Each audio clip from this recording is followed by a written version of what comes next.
মা কাকি আমার বাড়ির ঠিক পিছনের ফ্ল্যাটেই থাকে।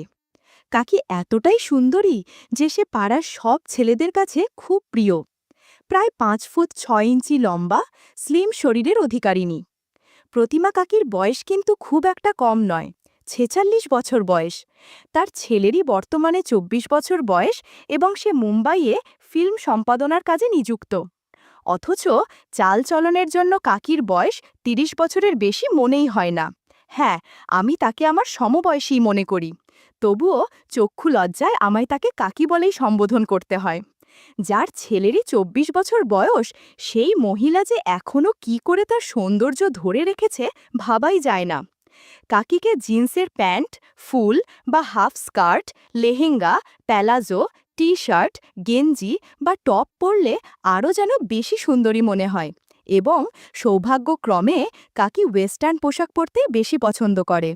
শ্যাম্পু করা খোলা চুলের ওপর রোদ চশমা আটকে, চোখে আইলাইনার এবং আইশ্যাডো, ঠোঁটে লিপস্টিক লাগিয়ে ওয়েস্টার্ন পোশাকে সুজ্জজ্জিত হয়ে ছেলের সাথে বেরুলে এখনও প্রতিমা কাকিকে ছেলেরই বান্ধবী বা দিদি বলেই মনে হয়। প্রতিমা কাকির স্বামী নিখিলদা প্রায় ৫০ বছর বয়স, তাই তার পাশে কাকিকে যেন তার মেয়ে বলেই মনে হয়। নিখিলদার বয়স হবার দরুন এখন আর আগের মতো কাজ করতে পারে না। সেজন্য কাকি আমার মতো পাড়াতুতো ভাতিজাদের সাথে কথা বলতে খুব ভালোবাসে। আমি হলাম কাকির সবথেকে বেশি স্নেহের ভাতিজা। সে নতুন নতুন রান্না করতে খুব ভালোবাসে। নতুন কোনো পদ তৈরি করলেই কাকি আমায় ডাক দেয় এবং প্রায়শই নিখিলদার পূর্বেই আমার সেই পদ আস্বাদন করা হয়ে যায়। আমিও কাকির ডাক পাবার অপেক্ষায় থাকি। যদিও আমার উদ্দেশ্য কিন্তু নতুন পদের আস্বাদন নয়, বরং সেই সুযোগে কাকির বাড়ি গিয়ে বেশ কিছুক্ষণ ধরে তার সঙ্গে গল্প করা। কাকি বাড়ির পোশাকে অর্থাৎ ম্যাক্সি পরেই আমার সামনে ঘোরাফেরা করতে থাকে। আমার খুবই আশ্চর্য হয় যে ৪৬ বছর বয়সেও কাকি তার সৌন্দর্য ধরে রাখতে পেরেছে। একদিন দুপুরে আমি লক্ষ্য করলাম কাকির ছোট জামা আমার বাড়ির ছাদে উড়ে এসে পড়েছে।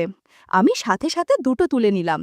আমি সেগুলো পর্যবেক্ষণ করতেই উপলব্ধি করলাম সদ্য ব্যবহৃত।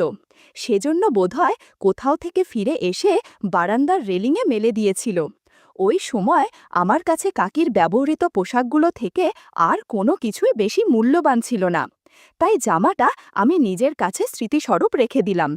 তার ছেলে আমার থেকে মাত্র ৯ বছর ছোট, অর্থাৎ হিসাব মতো কাকি আমার কাকিমার তুল্য ছিল। কিন্তু কাকি যেভাবে পরিপাটি হয়ে নিজের সৌন্দর্য ধরে রেখেছে, শুধু আমি কেন, আমার থেকে বয়সে ছোট পাড়ার অন্য ছেলেরাও অবাক হয়ে যায়। একদিন দুপুরে প্রতিমা কাকি চিকেনের একটা বিশেষ পদ তৈরি করল। আমি সেই সময় আমার বাড়ির ছাদে ছিলাম, তাই নিজের ফ্ল্যাটের বারান্দায় দাঁড়িয়ে কাকি আমায় ডাক দিয়ে বলল, রবি, একবার আমার বাড়িতে এসো, আমি চিকেনের একটা বিশেষ পদ বানিয়েছি, একবার খেয়ে বলো তো কেমন রান্না হয়েছে। না বন্ধুগণ, আমি খুব একটা পেটুক নই, তবু কাকির ডাক এলে আমি না গিয়ে পারি না। ওর সান্নিধ্যে কিছুক্ষণ কাটানোর টানটাই আসল কারণ। এই ভেবে আমি তখনই কাকির ফ্ল্যাটে রওনা দিলাম। ওই সময় নিখিলদা কাজে বেরিয়ে গিয়েছিল, তাই কাকি বাড়িতে একাই ছিল। তবে ওই দিন কাকি তার চিরাচরিত ঘরের পোশাক ম্যাক্সি না পরে ধূসর রঙের প্যালাজো এবং টপ পরেছিল। কাকি আমার দিকে একটা দুষ্টু মিষ্টি হাসি ছুঁড়ে বলল, রবি, তুমি বসো, আমি রান্নাঘর থেকে আমার তৈরি করা নতুন পদটা নিয়ে আসি, তুমি খেয়ে বলবে কেমন হয়েছে।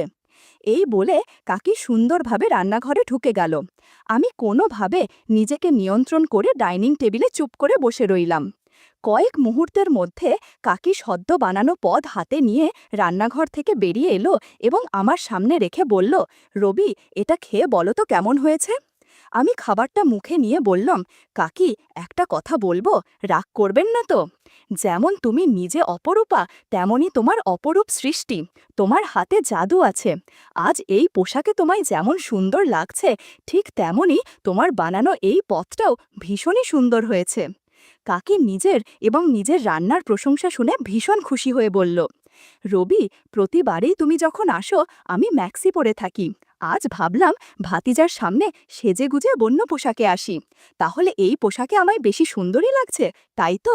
আমি প্রশংসার সুরে বললাম, কাকি, ১০০ ভাগ শিওর হয়ে বলছি, তুমি অনেক সুন্দরী, তোমায় দেখে বিশ্বাস হয় না তোমার ২৪ বছরের ছেলে আছে।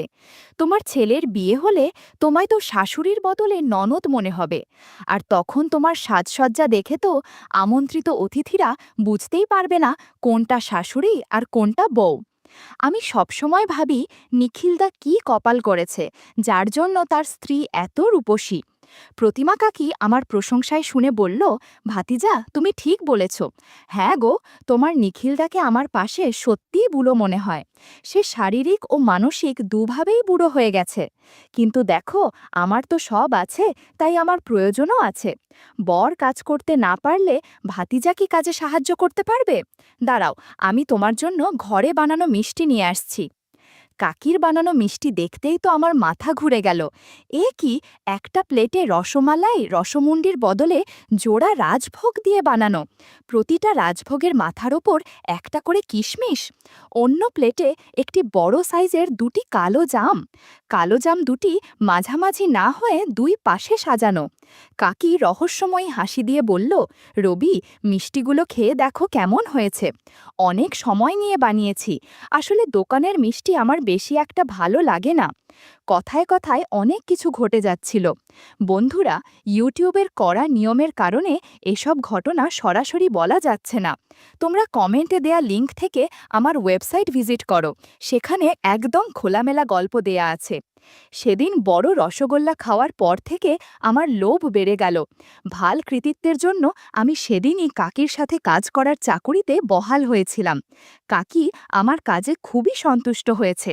বন্ধুরা, তোমরা নিশ্চয়ই বুঝতে পেরেছ কিসের কথা বলছি। আমার বাড়ি ফেরার আগে কাকি বলল, এই ভাতিজা শোনো না, আমার বাড়ির কাজের বউ ঝুমা খুবই সুন্দরী, তারও বয়স ৪০ বছরের কাছাকাছি। ঝুমার বিয়ে হয়ে গেছে এবং তার একটা ছেলেও আছে, কিন্তু ঝুমার স্বামী ভবঘুরে টাইপের, ঝুমার প্রতি একদম উদাসীন। সেজন্য ঝুমা বেচারাও খুব কষ্ট পাচ্ছে। তুমি কি আমার মতো ঝুমার কষ্ট দূর করতে রাজি আছো? তাহলে আমি তাকে তোমার সাথে আলাপ করিয়ে দেব।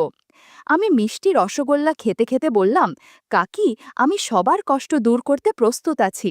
তোমার কাছ থেকে ঝুমার বর্ণনা শুনে আমার মধ্যে অদ্ভুত অনুভূতি হচ্ছে। তুমি প্লিজ আমায় ঝুমার সাথে পরিচয় করিয়ে দাও, তারপরের কাজটা আমি নিজেই করে ফেলব। ততক্ষণে কলিং বেল বেজে উঠল। আমি একটু ভয়ে পেয়ে গেলাম। কাকি এগিয়ে গিয়ে সদর দরজাটা খুলে দিল। আমি লক্ষ্য করলাম আগন্তুক সালোয়ার কুর্তা পরিহিতা ৩০ বছর বয়সী এক সুন্দরী বিবাহিতা নারী। কাকি হেসে বলল, রবি, এই হলো ঝুমা, কিছুক্ষণ আগেই যার কথা আমি তোমায় বলছিলাম। তুমি তাকে দেখে নিশ্চয়ই বুঝতে পারছো আমি তার বিষয়ে একটাও ভুল কথা বলিনি। আর ঝুমা, এই হলো রবি, আমাদের পাশের বাড়িতেই থাকে। রবি খুব ভালো আর শক্তিবান ছেলে, সে তোর মতো মানুষকে খুব পছন্দ করে, তাই আমি ওকে তোর সমস্ত সমস্যার কথা জানিয়ে দিয়েছি। ঝুমা লাজুক নজরে আমার দিকে চাইল। কাকির সামনেই আমার আর ঝুমার শুভ দৃষ্টি হল। প্রথম দেখেই আমি বুঝতে পারলাম সেও প্রতিমা কাকির মতো, কাজেই তার সাথেও কাজ করলে অনেক ভালো হবে। ঝুমার সাথে আমার পরিচয় ভালোই হলো। আমি বললাম, তোমার থেকে বয়সে ছোট হলেও তোমায় সব কাজে সাহায্য করতে পারি, তাছাড়া সব অভাব দূর করে দেব। ঝুমা বলল, আর প্রতিমা কাকি? আমি বললাম, না গো, সে কিছুই বলবে না, সে তো নিজেই আমায় তোমায় অভাবের বিষয় জানিয়েছে, তাও নিজে অভিজ্ঞতা করে নেবার পর, কাজেই আর লজ্জা পেও না। ঝুমা একটু আশ্চর্য হয়ে বলল, তার মানে কাকি তুমিও করেছ? তোমার সাথে তো দাদাবাবু আছে, তাহলে তোমার আর কিসের অভাব ছিল? প্রতিমা কাকি মুচকি হেসে বলল, ওরে ঝুমা, তোর দাদাবাবু মানে নিখিলের ৫০ বছর বয়স হয়েছে, তাকে দিয়ে এখন কিছুই হয় না। আমার এখন রবির মতো কম বয়সের ছেলের সাহায্য চাই, তবেই আমার শান্তি হবে। তাছাড়া রবি শক্তিশালী, রবি বয়সে আমার চেয়ে ১২ বছর আর তোর চেয়ে ৬ বছর ছোট। আমার বিশ্বাস ও সব পারবে। এই কিছুক্ষণ আগেই রবি আমার সাথে কাজ করেছে। আমি বলছি, আমার মতো তুইও রবির সাথে কাজ কর, দেখবি অনেক শান্তি পাবি। ঝুমা মুচকি হেসে বলল, রবি আসলেই অনেক দক্ষ, তা দেখেই বোঝা যাচ্ছে। এই ভাই, আমি তোমার চেয়ে বয়সে বড়, তাই সোজাসুজি তোমার নাম নিয়ে ফেললাম। তুমি কিছু মনে করলে না তো? আমি একটা মিষ্টি রসগোল্লা নিয়ে বললাম, আমরা এখন থেকে একসাথে কাজ করব, কিছু মনে করার কি এমন আছে? আর আমি কথা দিচ্ছি, প্রতিমা কাকির মতো আমি তোমারও সব কষ্ট অভাব দূর করে দেব। প্রতিমা কাকি মুচকি হেসে বলল, রবি, তাহলে তোমার ঝুমাকে পছন্দ হয়েছে, তাই তো? আমি বললাম, হ্যাঁ, পছন্দ হয়েছে। আর ঝুমা, তোর রবিকে পছন্দ হয়েছে তো? ঝুমা বলল, হ্যাঁ দিদি ভাই, রবিকে আমার ভীষণ ভীষণ পছন্দ হয়েছে। প্রতিমা কাকি বলল, তাহলে চলো কাজ শুরু করি, অনেক কাজ পড়ে আছে, ক্লান্ত হলে চলবে না। বন্ধুরা, ইউটিউবের কড়া নিয়মের কারণে এসব ঘটনা সরাসরি বলা যাচ্ছে না। তোমরা কমেন্টে দেয়া লিংক থেকে আমার ওয়েবসাইট ভিজিট করো, সেখানে একদম খোলামেলা গল্প দেয়া আছে। 2 ঘন্টা একটানা কাজ করে আমি কিছুটা ক্লান্ত হয়ে পড়েছিলাম। আসলে আমার ধারণা ছিল না একসাথে দুজনের ঘরের কাজ সামলানো এতটা কঠিন হবে। 2 দিন পর আবার কাজ করার জন্য ডাক আসলো। আমি নির্ধারিত সময়ে প্রতিমা কাকির ফ্ল্যাটে হাজির হয়ে গেলাম। ঝুমা ওই সময়ে ঘরের কাজে ব্যস্ত ছিল। ঝুমা বাসন পরিষ্কার করছিল। ওই দিন তার পরনে ছিল লেগিংস আর কুর্তি। আমি ঘরে ঢুকেই প্রথমে প্রতিমা কাকির সাথে কথা বললাম। ঝুমা আমার দিকে তাকিয়ে বলল, কি গো রোজি, তুমি তৈরি আছো তো? এজন্যই কিন্তু তোমায় 2 দিন বিরতি দেওয়া হয়েছিল, যাতে তুমি একসাথে আমাদের সাথে কাজ করতে পারো। এরপর গত দিনের মতো আবারও কাজ শুরু করলাম। বুঝতে পারলাম 2 দিনে অনেক কাজ জমে আছে। আমি সম্পূর্ণ এক নতুন অভিজ্ঞতা পাচ্ছিলাম। প্রায় 40 মিনিট ধরে কাজ করার পর আমি বুঝতে পারলাম আমার পক্ষে আর বেশিক্ষণ কাজ সম্ভব নয়। একটু পর প্রতিমা কাকি বলল, ঝুমা, তাহলে রবি তোকে সাহায্য করতে পেরেছে তো? 100 বার পেরেছে দিদি ভাই। ঝুমা আনন্দে প্রায় চেঁচিয়েই বলল, দিদি ভাই, এর জন্য আমি তোমাকেও ধন্যবাদ জানাই, কারণ তুমি আমায় তোমার নিজেরই বাড়িতে এই সুযোগ করে দিয়েছ। তবে ভাই রবি, তোমায় কিন্তু বারবার আসতে হবে এবং এইভাবে আমাদের সাথে কাজ করতে হবে। প্রতিমা কাকি হাসিমুখ নিয়ে বলল, হ্যাঁ রে, যা বলেছিস। রবি, তুমি মনে রেখো, মাঝে মধ্যেই কিন্তু আমাদের সাথে কাজ করতে হবে। এই বাড়ি তোমার, এই ঘর তোমার, তাই আমাদের ঘরের কাজে সাহায্য করার দায়িত্বও কিন্তু তোমারই।